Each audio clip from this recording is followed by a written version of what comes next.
আসসালামু আলাইকুম। সংবাদে আপনাদের সবাইকে স্বাগত জানাচ্ছি। আমি ফিরোজ তোহা। শুরুতেই সংবাদ শিরোনাম। বাংলাদেশের সর্বশেষ গুরুত্বপূর্ণ আপডেট সংবাদে আপনাকে স্বাগত। শুরুতেই সংবাদ শিরোনাম, পরে বিস্তারিত। শুরুতেই জানাবো, হাসিনার বাসভবন সুধা সদনে আগুন। রাজধানী ধানমন্ডি এলাকায় ৫ নম্বর সড়কে সাবেক প্রধানমন্ত্রী শেখ হাসিনার বাসভবন সুধা সদনে আগুন দিয়েছে ছাত্র জনতা।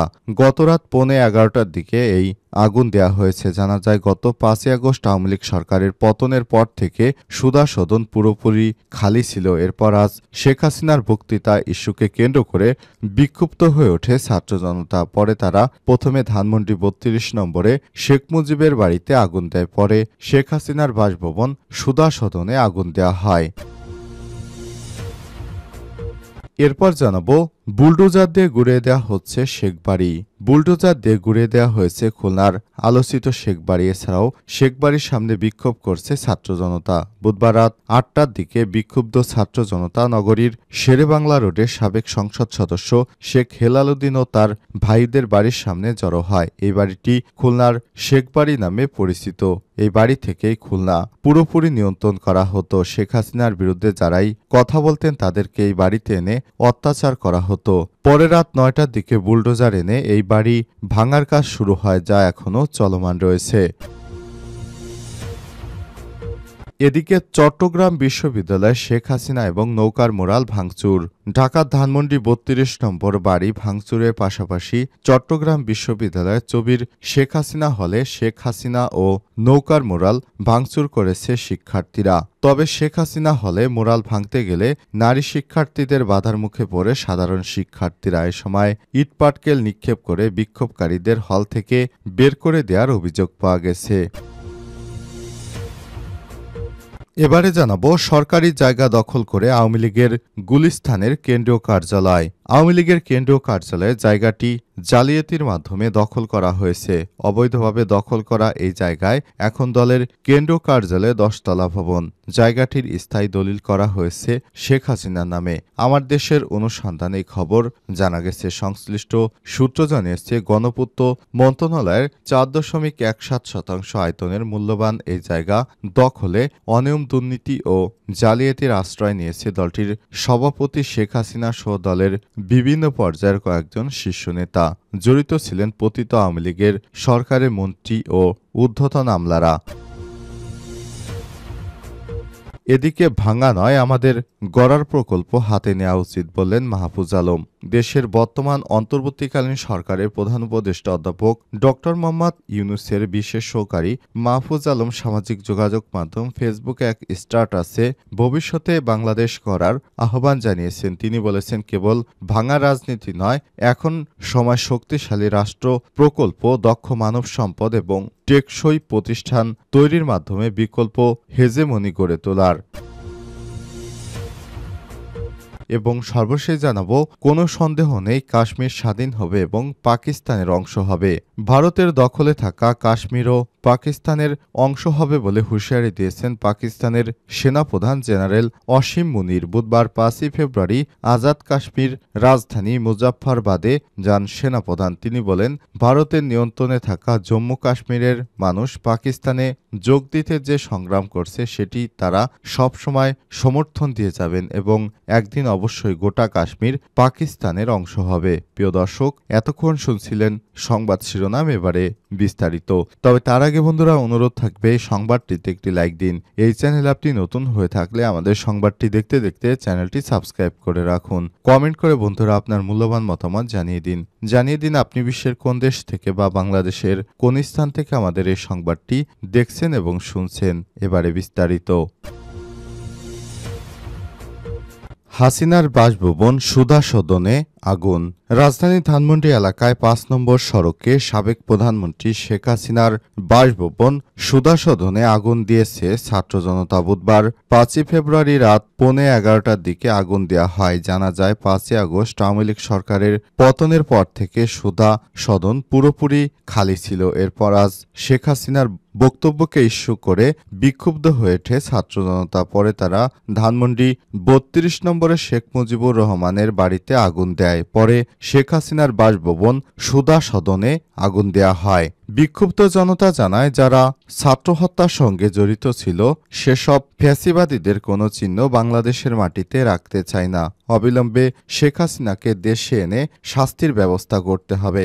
নিষিদ্ধ সংগঠনের কোনো কর্মসূচি বাস্তবায়ন করতে দেয়া হবে না। এর আগে নিষিদ্ধ ঘোষিত সংগঠন ছাত্রলীগের নেতাকর্মীর সঙ্গে ক্ষমতাচ্যুত প্রধানমন্ত্রী শেখ হাসিনা ভার্চুয়ালি অধিবেশনে যোগদান এর ঘোষণা দেন। এর প্রতিবাদে ছাত্রজনতা শেখ মুজিবের বাড়ির পাশাপাশি শেখ হাসিনার নিজের বাড়ি বাসভবন সুধা সদনে আগুন দেয়। এ ঘটনায় সারা রাত ধরেই ঢাকার বিভিন্ন স্থানে আওয়ামী লীগের স্থাপনায় ভাঙচুর চালানো হচ্ছে।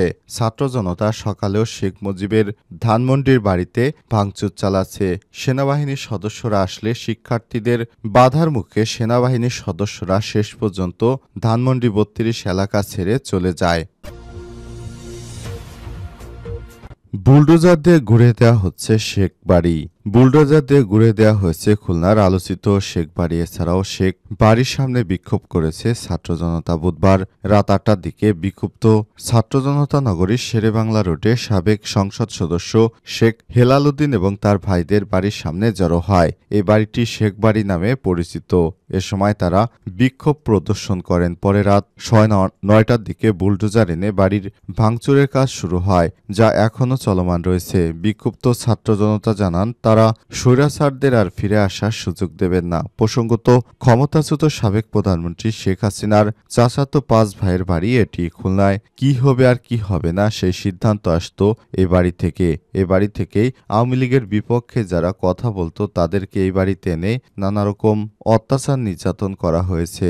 অনেককে গাছের সাথে বেঁধে ঝুলিয়ে তারপর পেটাতেন এই শেখ বাড়িতে এনে। এই শেখ বাড়ি ছিল সন্ত্রাসীর আখড়াখানা বলে জানিয়েছে এলাকাবাসী। এই শেখ বাড়িকে কেন্দ্র করে অনেক মানুষের জীবন চলে গেছে। বিরোধী দলমত দমন করার জন্য এই বাড়িকে ব্যবহার করে এখানে এনে বিভিন্ন বন্দি ঘরে এনে তাদেরকে নির্যাতন করা হতো এবং শেখ হাসিনা নির্দেশে শেখ হাসিনার বিরোধিতা করায় যে কোনো ব্যক্তিকে এখানে ধরে এনে তারপর প্রশাসন নয় বরং নিজেরাই এখানে তাদেরকে শায়েস্তা করার ব্যবস্থা করেছিল। ছাত্র জনতা এবার সেই বাড়িটিকে বুলডোজার দিয়ে গুড়িয়ে দিয়েছে। চট্টগ্রাম বিশ্ববিদ্যালয়ে শেখ হাসিনা এবং নৌকার মুরাল ভাঙচুর। ঢাকা ধানমন্ডি ৩২ নম্বর বাড়ি ভাঙচুরের পাশাপাশি চট্টগ্রাম বিশ্ববিদ্যালয়ের ছবি শেখ হাসিনা হলের শেখ হাসিনা এবং নৌকার মুরাল ভাঙচুর করে বিশ্ববিদ্যালয়ের শিক্ষার্থীরা। তবে শেখ হাসিনা হলে মুরাল ভাঙতে গেলে নারী শিক্ষার্থীদের বাধার মুখে পড়ে সাধারণ শিক্ষার্থীরা। এ সময় ইটপাটকেল নিক্ষেপ করে বিক্ষোভকারীদের হল থেকে বের করে দেওয়ার অভিযোগ পাওয়া গেছে। বুধবার ৫ই ফেব্রুয়ারি রাত ১১:৩০টার দিকে বিশ্ববিদ্যালয়ের শেখ হাসিনা হলের সামনে এই ঘটনা ঘটে। প্রত্যক্ষদর্শীরা জানায়, শেখ হাসিনা হলের নৌকা ভাঙতে গেলে মেয়েরা চিৎকার চেঁচামেচি শুরু করে। এক পর্যায়ে মেয়েরা হল থেকে বের হয়ে ভাঙচুর করা শিক্ষার্থীদের উপর ইটপাটকেল নিক্ষেপ শুরু করে। মেয়েদের ইটপাটকেল নিক্ষেপের রফিকুল ইসলাম নামে এক শিক্ষার্থী আহত হয়েছে। আহত ওই শিক্ষার্থী ইসলামিক স্টাডিজ বিভাগ ২০২৩-২৪ শিক্ষাবর্ষের শিক্ষার্থী। এ সময় সাংবাদিকরা সংবাদ সংগ্রহ করতে গেলে তাদের একজনের হাত থেকে মোবাইল কেড়ে নেওয়া সহ অবস্থানরত বাকি সাংবাদিকদের অকথ্য ভাষায় গালিগালাজ করা হয়। এরপর নারী শিক্ষার্থীরা হল থেকে বের হয়ে উপাচার্যের বাসভবনের সামনে অবস্থান নিয়ে ঘটে যাওয়া সম্পূর্ণ ঘটনা সুষ্ঠু সমাধানের দাবি তুলে ধরে বেশ কিছুক্ষণ অবস্থানের পরে প্রক্টোরিয়াল বোর্ডে এসে উত্তপ্ত পরিস্থিতি নিয়ন্ত্রণ করে নারী শিক্ষার্থীদের হলে পাঠিয়ে দেয়। সরকারি জায়গা দখল করে আওয়ামী লীগের কেন্দ্রীয় কার্যালয়। আওয়ামী লীগের কেন্দ্রীয় কার্যালয়ের জায়গাটি জালিয়াতির মাধ্যমে দখল করা হয়েছে। অবৈধভাবে দখল করা এই জায়গায় এখন দলের কেন্দ্রীয় কার্যালয়ের ১০ তলা ভবন। জায়গাটির স্থায়ী দলিল করা হয়েছে শেখ হাসিনা নামে। আমার দেশের অনুসন্ধানে খবর জানা গেছে, সংশ্লিষ্ট সূত্র থেকে জানা গেছে, গণপূর্ত মন্ত্রণালয়ের ৪.১৭% আয়তনের মূল্যবান এ জায়গা দখল, অনিয়ম ও দুর্নীতি জালিয়াতির আশ্রয় নিয়েছে দলটির সভাপতি হাসিনা সহ দলের বিভিন্ন পর্যায়ে কয়েকজন শীর্ষ নেতা। জড়িত ছিলেন পতিত আওয়ামী লীগ সরকারের মন্ত্রী ও ঊর্ধ্বতন আমলারা, এর মধ্যে রয়েছেন ওবায়দুল কাদের। গণপূর্ত মন্ত্রণালয়, ভূমি মন্ত্রণালয়, ঢাকার জেলা প্রশাসকের কার্যালয় ও গণপূর্ত অধিদপ্তর সূত্র জানিয়েছে, আওয়ামী লীগের দখলে থাকা রাজধানীর গুরুত্বপূর্ণ পয়েন্টের শত কোটি টাকা মূল্যের জায়গাটি উদ্ধারে গণপূর্ত মন্ত্রণালয়ের উচ্চ পর্যায়ের কমিটি গঠন করেছে। অনিয়ম, জালিয়াতি ও ক্ষমতার অপব্যবহারের বিষয়ে তদন্ত শুরু করেছে এই কমিটি। তদন্তের সঙ্গে যুক্ত গণপূর্ত অধিদপ্তরের একজন ঊর্ধ্বতন কর্মকর্তা আমার দেশকে বলেছেন, গণপূর্ত মন্ত্রণালয়ের জমি এখন এখতিয়ার বহির্ভূতভাবে ভূমি মন্ত্রণালয় 2012 সালের 12 জুন বাংলাদেশ আওয়ামী লীগের অনুকূলে দীর্ঘমেয়াদী বন্দোবস্ত অনুমোদন করে। এই বন্দোবস্তের ভিত্তিতে একই বছর 6 জুন ঢাকার ওই সময়ের জেলা প্রশাসক মোহাম্মদ মহিবুল হক শেখ হাসিনার নামে ওই জায়গা দলিলে কবলা রেজিস্ট্রেশন করে দেন, যার নম্বর হচ্ছে 1991/2012। দলিলের মেয়াদ 2111 সালের 11 জুন শেষ হবে বলে নথিতে উল্লেখ করা হয়েছে।